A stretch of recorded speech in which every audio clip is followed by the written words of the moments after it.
Hostels లో hostel fee కట్టలేక మా తల్లిదండ్రులు వాళ్ళ రక్తంతో 5,000, 10,000 పంపించి వాళ్ళు మాకు పంపించి ఇక్కడ మేము బతకడానికి కావాల్సిన మేము ప్రభుత్వ ఉద్యోగంగా మారితే కుటుంబాలు మారుతాయి, ఈ సమాజం మారుతుంది, దేశం కూడా బాగుంటుంది. మేము మా కుటుంబాల కోసం ఉంటూ ఉంటే గత 5 ఏళ్ల నుంచి మా రక్తం తాగి ఇప్పుడు పెద్ద సున్నాలు ఇస్తున్నారు.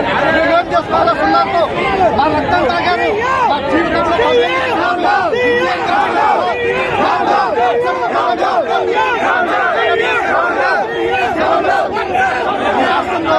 ఈ రాష్ట్రంలో పోస్టులు లేవు అంటున్నారు.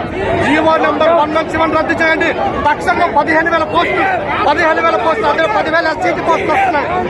మీరు 1998, 2008 వాళ్ళకి ఇచ్చామంటున్నారు. మీరు పరీక్ష పెట్టారా? వాళ్ళకి టెస్ట్ తీసారా? ఎవరికి ఎలా ఇచ్చారు మీరు వాళ్ళ పోస్టులు? ఇన్ని 20 సంవత్సరాల్లో ఏ ప్రభుత్వం ఉంది? మీ ప్రభుత్వం ఇచ్చామంటున్నారు. 20 సంవత్సరాలు సాధ్యం కానీ ఇప్పుడే మీకు ఎలా సాధ్యమైంది? మేము యంగ్ ఏదైతే విడుదల రక్తంతో ఉంది, మేము యంగ్ మెథడాలజిస్ట్ చదువుకొని వచ్చాం.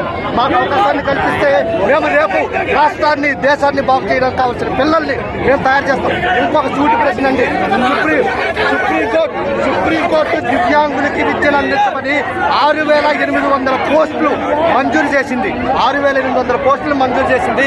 ఇప్పుడు వరకు ఒక్క పోస్టు కూడా ఆంధ్రప్రదేశ్ ప్రభుత్వం ఇప్పుడు వరకు రిక్రూట్ చేయలేదు.